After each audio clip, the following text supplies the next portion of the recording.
Hello, Smart Money Tree Podcast listeners. Welcome to this week's show. My name is Kirk Chisholm. I'll be your host, and today I'm once again joined with my good friend Doug Hayron. Hey, Doug. Hey, Kirk. Good morning. It's good to be back. Yeah, good to have you. Good to have you. Well, I'm donning this beautiful mask in in celebratory effect to the return of Mr. Roaring Kitty. And just for reference, I am not a cat. For those of you, You're a furry, Kirk. That's the new thing these days. Well, I don't know if you saw that video, Doug, from COVID, where the attorney was he was doing a case virtually via Zoom, and his daughter put the cat image on his face, and he couldn't get it removed, and he was this Southern gentleman. He was so offended. He's like, "I am not a cat." Yeah, I remember. Yep. Anyway, so I'm donning the mask for that, as well as the return of Mr. Roaring Kitty, which I have to say was quite interesting. I think the market took it celebrated its advance and decline, and I wanted to bring up just because I think given the fact that in the past that stock had garnered a lot of attention from his crowd and others, and a lot of hopes for retribution from the hedge fund crowd. But I think a lot of things have changed since he first started, and he's still bumping GameStop here. So I did want to kind of point out. I know he came out with a post a few weeks ago, and it caused the stock to go up, I think, over 100% really quickly, and then subsequently declined. Shortly after, the company came out and said, we're going to issue, I think it was 75 million shares of stock, and subsequently the stock declined significantly. So, I think the state of Massachusetts, my lovely, great state of Massachusetts, decided to investigate Mr. Gill, Keith Gill, who is a resident of Massachusetts. And if any of you have seen the movie, I highly suggest it. But anyway, point being is he's back and people are watching him, and the state is deciding whether to go after him. I don't know. If they go after him and they don't go after all the hedge funds to do the same thing, it just makes you say, isn't that interesting? Anyway, I'll take this off because I can't see squat. Anyway, so he's back in the news. I don't really care. It doesn't affect anything. But I will say I give GameStop a lot of credit. I mean, if somebody's going to pump up your stock 100%, why wouldn't you issue shares and dilute the stock? Because, hey, it's free money. Someone's giving you free money, so why not? Hopefully they're using that newfound equity to do something like maybe pay down debt or buy a real business that isn't going to zero. Anyway, that being said, I just wanted to point that out. Kudos, Mr. Roaring Kitty, for your return. I'm sure it'll get people whipped up, but amount to a whole lot of nothing when it comes to practical stock investing. So I'm not either supporting or shunning the stock. I'm just pointing out a fact of what's happened. All right, so Doug still isn't back. He must have lost his internet or something. Looks like his internet crashed. So he'll be back in a few minutes. So let me, while we're waiting for Doug, I had a listener question come in. Or it's not really a question, but more of a challenge. So I did want to bring it up because I thought it was pertinent and actually get my blood boiling. So kudos to you for Sean for your comment, as well as get my blood boiling on a weekend. So I want to read. I'm going to paraphrase this question because it's kind of a long statement here. Doug's back. All right. So let me paraphrase the question, and hopefully Doug's internet behaves. All right. So the challenge was he wanted to challenge a comment I made on the latest podcast where I mentioned wealthy people are wealthy because they know how to play the game. I think it's important to state the fact the game that I'm referencing has historically only been available to certain people. Now, he's challenging me, and I'm going to challenge him back because I think, well, it's a good point, and I always welcome challenges, always welcome questions and comments, and I appreciate all of our listeners, whether I agree with them or not. I know that many of them agree with me and many of them don't, and that's okay. right? Our goal here is not to have people agree with me, but to get you to think. So his challenge is it's only been historically available to certain people. He said women in the 60s needed permission to have their own bank account. Jim Crow laws in the South barred people of color from acquiring housing in certain areas, as well as providing significantly inferior banking services. Now, that's a good challenge. I appreciate that. However, what you're missing is that the game that I'm referring to, which Sean states is only available to certain people, he's correct. It is only available to certain people. We live in a country where even people on welfare are in the top 10% of people in the entire globe. We are a very wealthy nation and we're very spoiled. And we also don't appreciate what we don't have. Okay. So when Sean says that, yes, women in the 60s needed permission to have their own bank account, most people in the world don't have their own bank account. Many people in this country still don't have access to banking. Okay. I don't look at that as an excuse. Okay. There are many women who are very successful despite not having access to banking services. There are many people of color who are successful despite having access to proper housing or inferior banking services. Banking helps, it does not denote success. If you look at India, most of the country does not have access to banking services, yet many Indians are very successful despite having access to banking. There are also, if you look at India, there was a individual, I forget the guy's name offhand, but ran a hedge fund, and there was no readily available to access to many of the Indian businesses. Yet they were enormously strong cash flowing businesses. Now, normally we think of publicly traded companies as the only way you can invest. There are many businesses in this country that are private that are enormously profitable. Look at Fidelity. Look at Koch Industries. There are many industries that are very profitable that are not public. Okay, you don't need to be a public company to be able to invest in them, and you don't need to have access to banking services to have a successful businesses or be successful yourself. It helps. Not gonna lie to you, it helps. Okay. Having access to cheap money like we've had in this country for the last close to 20 years, it helps. Okay. It's not normal. I think most of us accept that that's just normal. It's not normal. Most times in our country's history, we've had rates at this rate or even higher, and that's normal, right? This 20-year period of abnormality has came and went, and I'm not sure if it'll be back. Maybe it will, but I hope not, because it's distorting the financial system in this country. But getting back to Sean's point, the point I wanted to make is that there are a lot of problems, and if you use banking access as an excuse for your failure, then you're the problem. Now, I'm not saying that everybody's the problem. I'm saying everything that your success and failure primarily comes from your mindset. And we talk about mindset in the show all the time. Okay. There are many people who've had, they haven't had quote unquote access to things that everybody else has. Okay. 25%, it's said, 25% of the CEOs in this country are dyslexic. Now, I will tell you that prior to maybe, I don't know what exact time frame is, but let's just say 20 to 30 years, you didn't really have great access to education if you were dyslexic. Most people thought you were dumb. Okay. Now, my dad was dyslexic. He was last in his class academically, very, very bright man.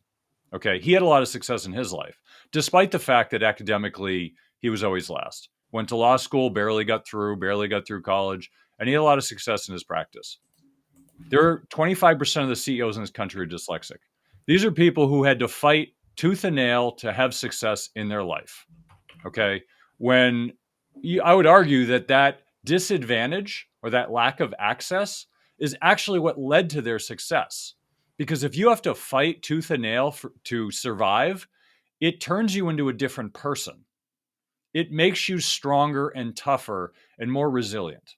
Okay. So if people don't have access to luxuries like banking services, then that will make people stronger if they want to succeed. It is not an excuse for failure. So if anybody out there is saying, well, oh, I grew up, I didn't have this, that's why I'm not a success. I would argue that you're the reason for your success or failure. Yes, there are things in our way. Some people only have one leg. Some people can't think correctly. And I'm using dyslexia as an example. Okay. Not correctly, but normally. I'll use normally. It's not really correct. It's normal.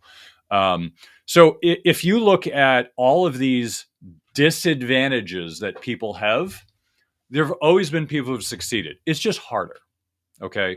So I'm calling out Sean, and I appreciate your comment, and I'm not ripping on you. It's a really good comment, and I think that we all have to learn how to think differently, because it makes us better. It makes us smarter.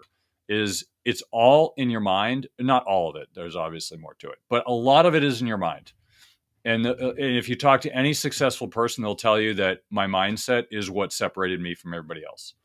So because I brought up that question because of the fact that on this show we talk about mindset so much, it truly does denote whether you're a success or a failure in life and your endeavors.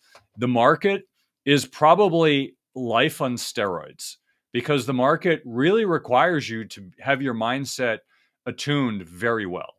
And it's not having a correct or incorrect mindset, it's knowing yourself. And that if you're investing in a strategy that doesn't align with your investor psychology, then you're probably going to fail. If you're trying to be Warren Buffett and yet you're a day trader, you're going to fail. Okay? Because everybody is different in how their brain's wired. Not everybody can invest like Warren Buffett. It is a very different approach than most people can accept. I think Jim Rogers, well, he didn't call it this, but people have called it the anaconda approach. Jim Rogers calls it, I wait till there's a pile of money sitting in the corner of the room and I go pick it up, which effectively means what he's waiting for is for the easy win. He'll just sit in cash until there's an easy win and he'll go all in on it. George Soros does the same. He'll wait for the easy win and he'll be a pig about it. And that is a style of investing that works for some people. That is similar to Warren Buffett, where he just waits for the no-brainer approach and he invests. Not everybody can do that. It's hard for Doug and I to do that because if I had to wait 3 years for a great investment and go all in, clients would freak out. The regulators would be mad. Like there's just certain styles that don't fit everybody. Point being is know your investor psychology and align that with your style of investing. That is a mindset. You can invest exactly like somebody else and still fail because of the fact that Doug's having more problems.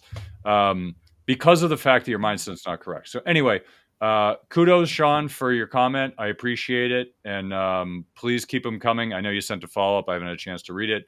But I just wanted to point that out. There's no excuse for not being wealthy except for what's in your own head. There's always examples of people who have had success despite many, many disadvantages. This is a public service announcement. Hi, my name is Kirk Chisholm, and I'm with the government, and I'm here to help. Doesn't that sound reassuring? Well, let's talk about how they're helping. The government needs your help to make our money worthless again. PPP loans, student loan forgiveness, helicopter money. Let's keep the party going until our money is totally worthless. Don't think it can happen? Sure it can. Just ask Zimbabwe, Venezuela, Greece, Germany, Hungary, Greece, Yugoslavia. Did I say Greece? As a loyal listener to their show, I want to give you free money. I'm giving away free money in one of these hyperinflationary currencies. Go to www.moneytreepodcast.com/free money and follow the instructions to get your free gift. I have a large audience and only a limited supply of these currencies. I'm not the Federal Reserve, so I will run out at some point. Make sure you get yours before I run out. Go to moneytreepodcast.com/free money. Follow the instructions and get your free money today. So, Doug, what about you? Hopefully I'll get you for 5 seconds before you bounce off again. What's on your plate for this week? Well, I've had a couple thoughts on the last thing you said, but I'll move on because obviously the technical difficulties. I think sometimes we're very serious on this on the show, kind of talking about things. Let's have some fun for a second there. I noticed the mask you put on at the beginning of the meeting. So let's talk a little bit about just come back to kind of what's going on with GameStop, GameStop, because I think that again, a couple 4 years ago or so, it was 2019, I think, caught the world by storm when a gentleman who affiliated with the industry went out and said, "Look, uh, we see an opportunities there." At the time, it was very public that companies that were doing, especially some of these hedge funds that were doing mass shorts of certain companies would publish this information. Well, welcome to the day and age of the internet. Because of the ability to get information passed around very quickly, he found an opportunity to basically use this information to rally Tom, Dick, and Harry, to invest in longing against these shorts, creating effectively what was, a short squeeze, which is, again, to describe this, simply, basically means that you're putting pressure on the people that have shorted to the point of where they cut their losses. When they do, the long causes the stock price to absolutely skyrocket. And that was the bet. Well, he got in a little bit of regulatory, difficulty. Just kind of how he was, accused of manipulating the system. A lot of companies pulled back on posting as much short information as they were before, so it wouldn't be used against them. And he went silent for about 2 to 3 years.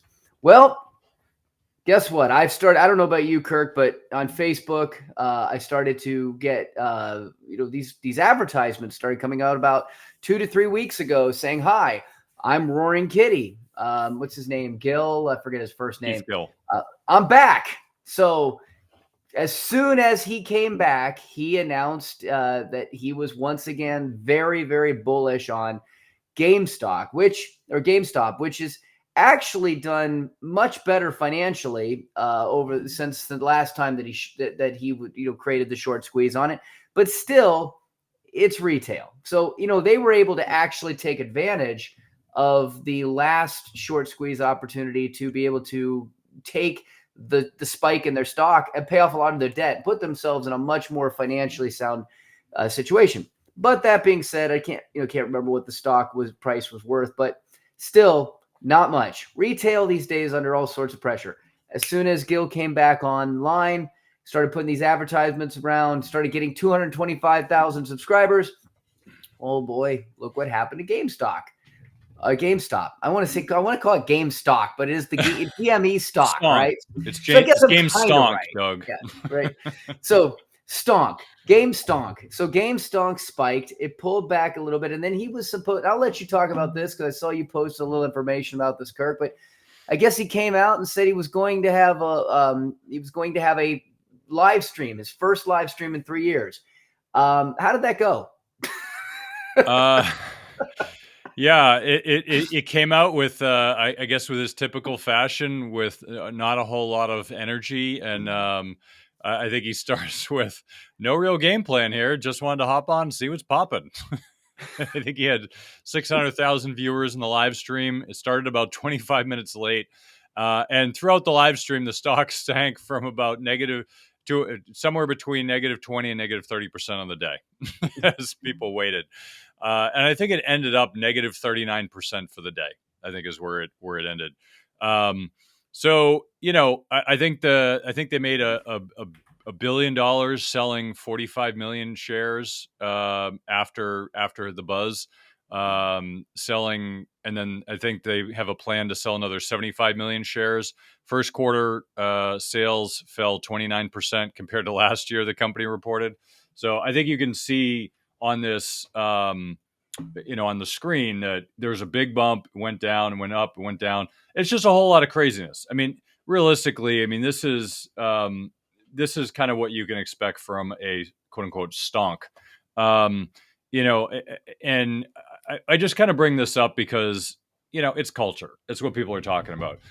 And I'm not going to say don't either invest or don't invest. I'm not making a recommendation here, but you should be wary of trying to chase this. If you looked at the stock price that I show you, it's very volatile. Went from $10 and then started spiking, went up to $65. I think he said he had like 125,000 call options on the stock plus another, I think it was like $500 million in the stock or some crazy number. I was like, he might, I don't know. I haven't looked up the percentage of shareholder he is, but it's quite large.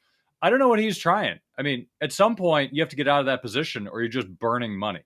Um, and I also don't know the regulatory fashion of what he can and can't do or say, because it's really quite murky. I mean, the hedge funds do it all the time. They buy a position and say, "Hey, I'm really supporting ABC stock. It's a great company. I'm going to do A, B, C, and D." And as the volume pushes in, they're selling into that volume. And this is actually a trick hedge funds use all the time. So if you ever see like George Soros come out publicly and say, the euro's going up, it's a great investment. You should definitely be in the euro. I'm all in. What it really means is he's trying to get out and there's not enough volume. So he's looking for a lot of rubes on CNBC to come out and say, "Oh, I'm going to buy into George Soros," and he's going to sell into that crowd. That is a trick that a lot of big fund managers use, because if you own a position and it's an outsized position, meaning that you can't sell it all in a day, it's a real problem if you were to sell it in a day. What that really means is you have to find a way to offset that. So you try to create more volume. So you come out. So these big guys that everyone's heard of come out and say, "Oh, I'm gonna buy this or I'm gonna short it." It really means they're trying to get out on the other side. So that's a trick that you should be aware of. So that's why you don't really pay attention when these bigwigs come out and they make a recommendation, because you don't know why they're making the recommendation. It could be to get out on the other side because the position is too big. Now, I learned something way back when I was at Payne Weber. They came out with these things called structured products. Now, I know a lot of people have bought these things over the years, and people are buying them now. They're a big hit on at the brokerage firms. The brokerage firms will syndicate them and sell them to retail. And I'll tell you, if you're buying one of these things, you oughta check your pockets at the door, because they're not selling you these things because, oh, it's a great idea. What they originally, I found this out from somebody in the trading desk. They originally created these things because big institutions had a position that they were trying to liquidate and they couldn't liquidate it. It was like millions and millions of shares. And if they tried to sell it, everybody would just completely attack the orders. So what they did is they packaged it up, wrapped some options around it, and sold it as a new product to the retail crowd. It's like, oh, I got this. I don't know if you saw the movie The Big Short. It's like, you got this pile of crap, you wrap it in leaves. You top it with more crap. It's basically a big pile of dung, and they're just wrapping it with a wrapper and say, "Oh, it's not dung. It's got this shiny wrapper on it. It's look at this wrapper. It's a gift." So what they do is they wrap it up in something else. They'll take whatever 100 million shares of ABC stock, and there may be an ABC stock. This is a hypothetical company. So ABC stock, and they were going to put options around it and do a covered call and be like, "Oh, you can own ABC, and if it could go up to 15%, you're going to make 15%, and if it goes down 15%, you won't lose more than 15." It's basically a covered call, but they make it sound sexy. "Oh, I'm going to buy this thing. I can make 15%," and it ends up losing money.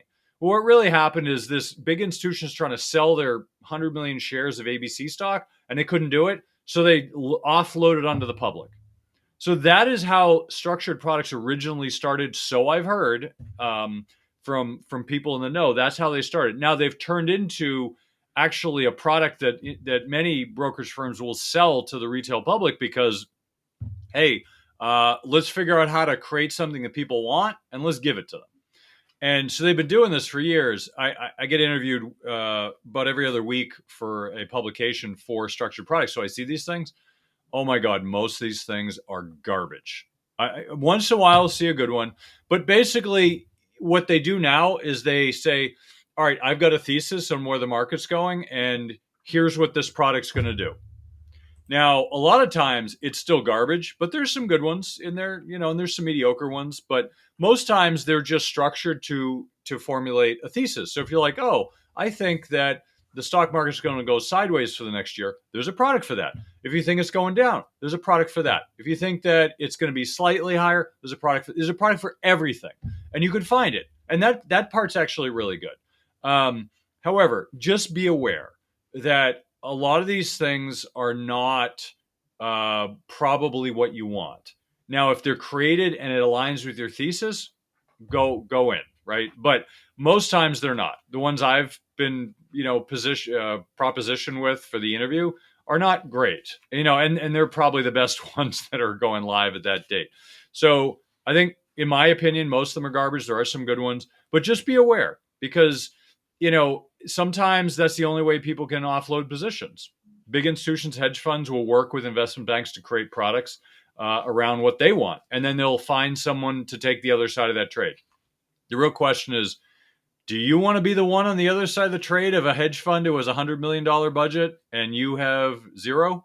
As they say, when you're at the gambling table and you know who the sucker is, it's probably you. You're the sucker. If you're buying these things, you're generally probably going to be the sucker because someone else is selling them to you. Anyway, those are my 2 cents. I wanted to give that kudos to Keith Gill for his return, and I don't think it'll be as much fanfare as last time. I think the stock has been so diluted that it's going to be really hard to move that Titanic ship. But anyway, moving on. What else is in the news, Doug? Well, I just want to use this one more example, and we've talked about this many times. When we've talked about stocks versus bonds, bonds are mathematical. Stocks, this is a pure example of where stocks are emotional, predictable. What happened to GameStop? People got excited because he's coming back. He had this brilliant strategy before. The stock ran up because, hey, he's the sensei. Well, guess what? Was it because GameStop really was a great stock? No. So just keep that in mind. There's a lot of emotion, especially in stock investing, about what people predict. I mean, going back to what you were talking about before, yeah, those options. I mean, there was talk that he was going to sell his shares so that he could then exercise, his covered options versus naked options, and next thing you know, he'd have $1 billion. All of this was just speculation and prediction. Can it still come true? Maybe. But again, a lot of that stock movement is just because people are getting on the hype train. And that's very, very common with stock investing, especially when you look at outliers. Next couple of things to think about. Again, asset allocation. One of the things I posted, I thought that was really interesting, is a lot of people kind of just shift, large caps, small caps, diversification. I put something in there I thought was a really interesting post. Kind of small caps have continued to really lag against the S&P 500 for a significant time. And now the Russell 2000 is at its lowest ratio level. Russell 2000 to S&P 500 ratio is its lowest level since October 2001. In other words, they're really cheap. So there was this conversation, there's been a lot of conversation about, is it a good time to invest more into small caps? You look at the rally of the S&P 500 over the last decade, up 178%, outperformed the Russell 2000, which only gained 108%. I mean, good, not bad in either one of them, but obviously 70% better tells you the performance difference. Well, I thought this was an interesting post from a CFA, assuming out of Texas, based on their Twitter handle, that is a reminder of kind of the difference of capitalization between small caps and large caps. Small caps are very, very sensitive more to inflation. A lot of them, they don't have the same kind of ability to be able to weather the increases in prices. They also have a lot of their access to capital. We were just talking about that, is through floating rates. A couple years ago, business development companies became really popular, kind of following 2008, because, again, at that time, banking access to capital became very tight. And it really, in general, hasn't freed up that much. Yes, interest rates were lower, but banks, since the Great Recession, have been much, much more difficult to get lending from, especially in the small business, in the business world. And that's, as again, we've shown plenty of data about the pressure the commercial banks are under right now with lending. That's only going to make that lending even tighter with higher reserves. So a lot of companies turn to getting their financing from other sources. And business development companies were one of those sources that came up. They've been, again, we talk about things that get packaged and sold.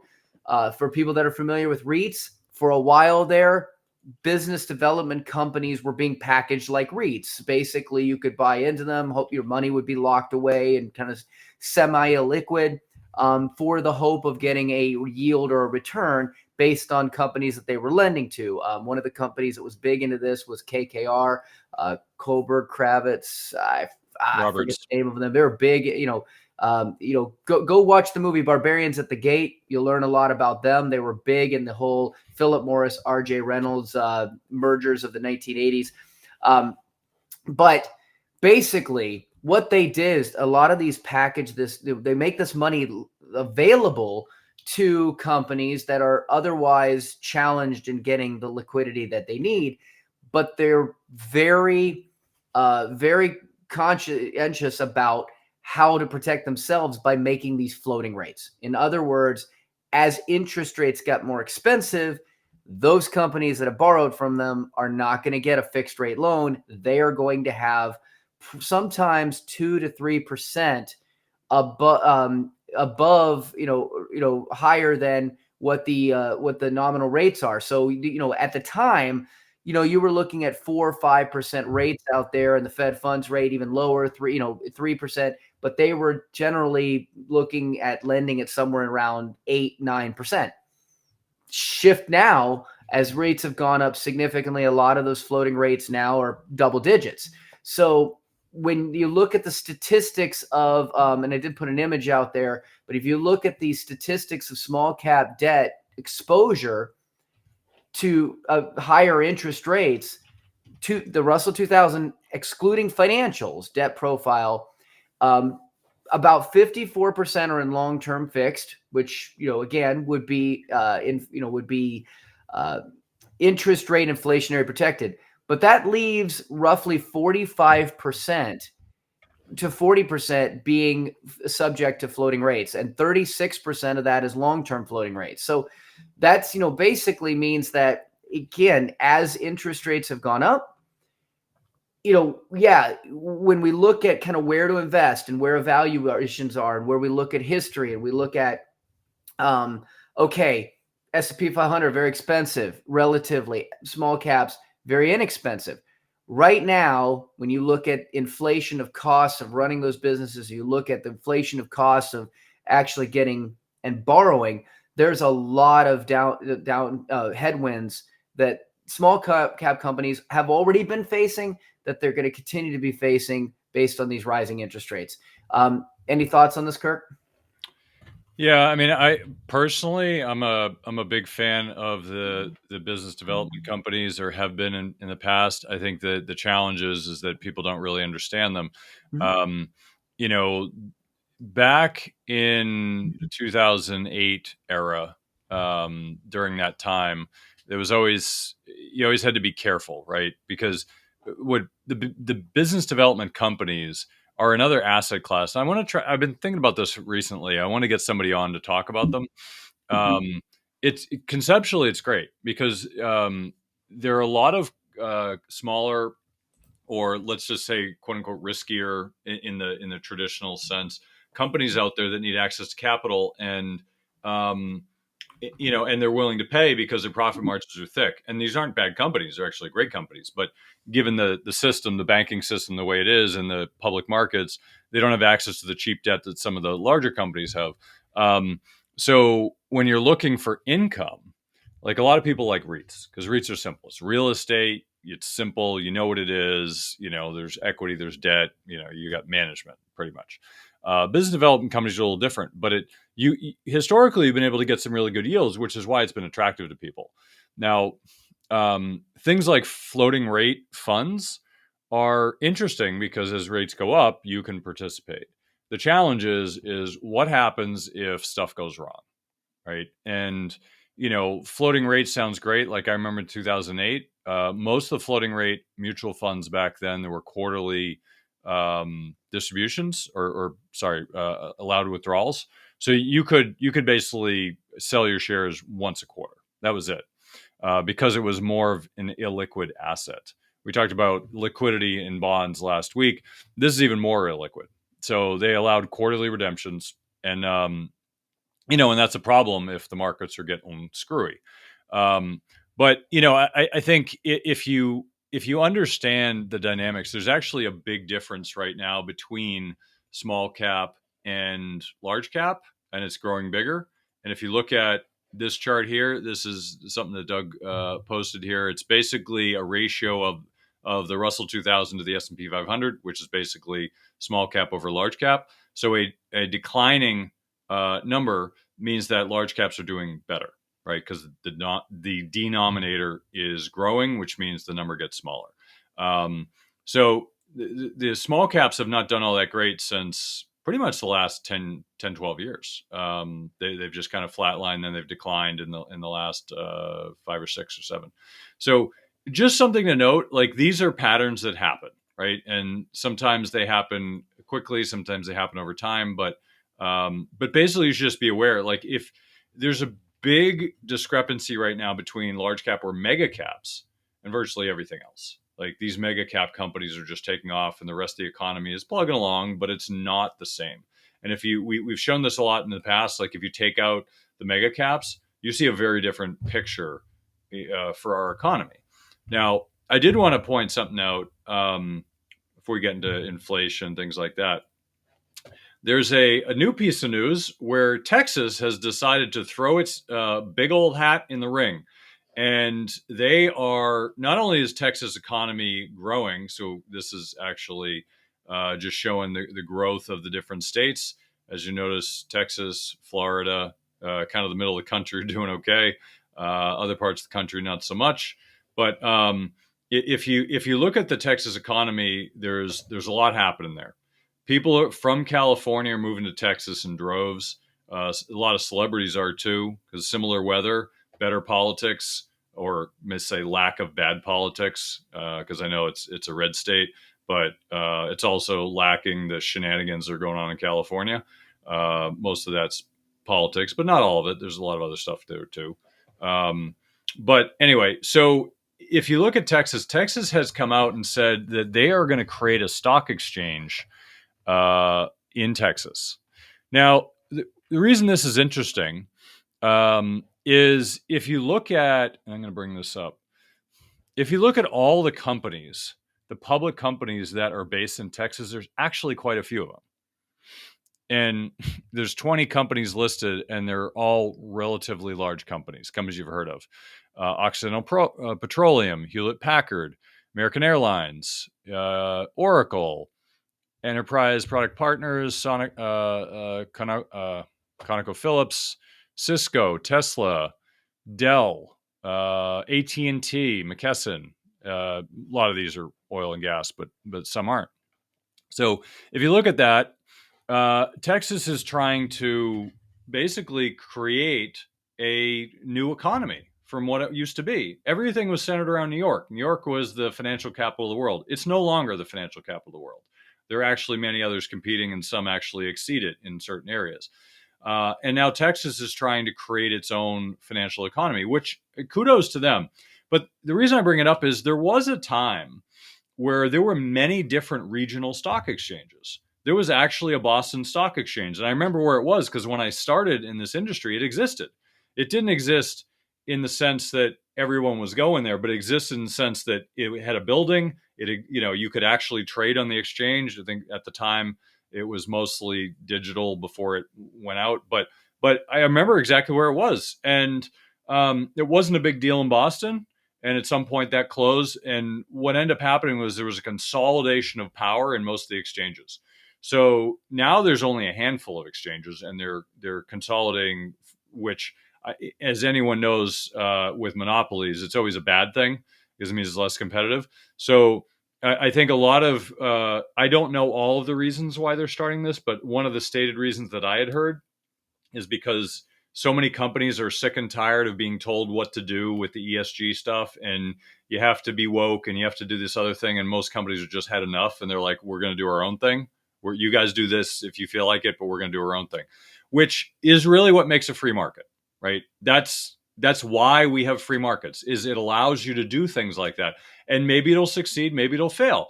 But I can tell you that if they create this thing and it's a more independent stock exchange and is more company friendly and consumer friendly, they're going to generate more business, right? Because people go where the opportunities are.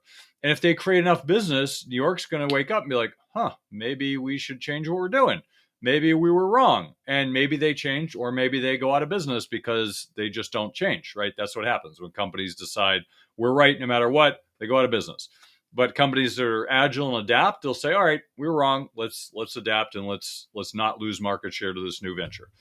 So it's going to be interesting to watch. I think principally I like the idea. I think it's going to be really hard for them to compete. Just being honest, I think new stock exchanges are really hard to compete. It's like having a new custodian. There's only a handful in the US right now. You got Schwab, you got Fidelity, you got a few others that aren't really as retail friendly. There's some, but most of them aren't as retail friendly, more institutional friendly. But really, you've got the big two right now. You used to have TD, but they merged. So what happens? Well, if one of the custodians does a crappy job, what are your choices? Well, what if both of those big retail custodians are doing a crappy job? What do? You can't go anywhere, right? And that's the problem. So what happens is people come up with it and they say, all right, we're going to come up with our own custodian. We're going to start a new one. Well, the problem is at some point, the economics are such that you can't do that, right? So if I wanted to start a custodian and I had to compete with Schwab and Fidelity where they have $0 trades, that's hard to do, right? It's hard to compete. So how do you make money? Maybe you don't, right? Or maybe you, like Robinhood, they were selling trade flows, and that's how they were making money. So point being is all these, there's pros and cons to everything, but I do like the direction. I think it's always a good idea to have competitive environments because that's what makes everybody else better. But anyway, I want to share that because I thought it was a good idea, and I don't know if it'll succeed, but I thought it was really interesting either way. You want to talk about inflation, Doug? We have a lot of charts about inflation here. I want to go back to one quick thing that I pulled up. Just I thought it was interesting. It goes back to the beginning. I think it has a lot to do with, again, these Texas companies too, and dealing with a lot of the stuff. This goes back to one of the first things you brought up in today's conversation. Just kind of food for thought. I was pulling this up. So there are, according to Hamilton Lane and the Cato Institute also has some stuff on this. According to these sources, and let's see, this last one was posted in 2022, so could be off by a few. There are only 2,800 public companies with annual revenues greater than 100 million. Okay, a small slice of the pie. Guess how many companies with over $100 million? Guess how many private businesses there are? There's got to be tens of millions. Well, over 100 million. Annual revenue is over 100 million. Oh, over 100 million? Mm-hmm. Equal. So 2,800 public companies with annual revenues greater than 100 million. Guess how many private companies of that size? There's got to be at least 100,000. Yeah. A few 100,000. It's a little smaller than that. It's small. There are 18,000 private businesses of that size, but that still puts 87% of U.S. companies with $100 million or more are private. So I wanted to bring that up because it kind of connects a few dots here. Number one, companies that are, first of all, private companies don't, other than maybe brand reputation, they don't have to deal with a lot of the same pressures public companies do in terms of making day-to-day corporate decisions. Secondly, it also talks about, going back to the beginning of the conversation, access, private equity. Again, where a lot of, not only is it access to the public markets, but access to the private markets. There is a lot of opportunity that still exists out there in accessing private corporations through different types of private equity. So again, a lot of different ways to diversify. Sorry, I just wanted to kind of come back to that because I thought that was an interesting statistic. But 87% more companies, 87% of all U.S. companies making $100 million or more are private. So again, it just tells you how little access there is through just traditional stock market investing. In terms of inflation, you know what? Going through some of the charts, you did put a lot of stuff out here. Let me take, let me pull one up here. So yeah, so obviously, when I do retirement planning, there's a number of different things that I talk about with families. And again, the college planning that we do ties into retirement planning. So just to connect those dots. But we talk about unnecessary risks. Okay. Obviously there's a lot of people who have financially done well enough that they could potentially be able to be independent wealthy, again, on whatever amount of lifestyle that can afford. Again, that may not necessarily mean that they're going to go out and buy yachts, but they can live a comfortable lifestyle, or at least be close to replacing their regular annual living expenses that they need to enjoy a happy lifestyle. Okay. So when you take a look at ultimately what types of, when you put this together, then once you've had enough, there's almost no reason to be able to work harder to get more. Okay. The only reason you'd work harder to get more is a fear that you won't have enough. And if you have a fear that you won't have enough, unless it's greed based, the fear of not having enough is tied to some sort of subconscious concern of taking on or other risks that could occur. And so unnecessary risk is basically where I'm talking about taking more risk than you need to get more return than you need, which takes on exponential volatility and risk. Okay. Where am I going with that? Under the unnecessary risk category, the things that can impact people: taxes, markets, which again, it goes into that, of course, longevity, mortality. But what is a big one that is probably the least understood is inflation. And I know we've talked about inflation quite a bit, but I wanted to give a little bit of that back context, because when I run the numbers for families and we take a look at, okay, what does your money look like? Okay. What does your living expenses look like? And you take away inflation, it's incredible how much less money you need in order to be able to sustain your lifestyle. Because without inflation, your lifestyle is what it is, and it's what it'll always be. Okay. One of the arguments on why I question people that aggressively pay off their mortgage is because that's a fixed cost. It's never going up. And everything else you have in your life, food, clothing, water, entertainment, all have the impact of future rising prices. So this was really interesting to see here in this chart that you've got, is like, what is it that America is really concerned about? Okay.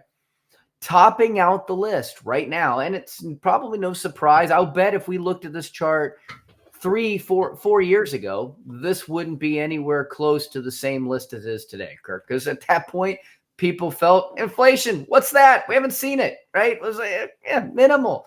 But we've hit a different type of economy. We've hit a different situation that people are facing today. And now, number one, most concerned is inflation. 55% of people that were polled by Gallup, so we're 700 U.S. adults, which is still a fairly small survey in the scheme of things. I'd like to see that a little bit bigger. But inflation, 55%, a great amount, a fair amount being about 24%. So you're looking at somewhere in the range of 79% of respondents put inflation as a fairly significant concern. Right behind that, crime and violence. Right behind that, hunger and homelessness. I think to some degree, those are very much tied together. The economy, naturally going into, I think, connecting the dots there to inflation. Federal spending and budget, that's up there as well.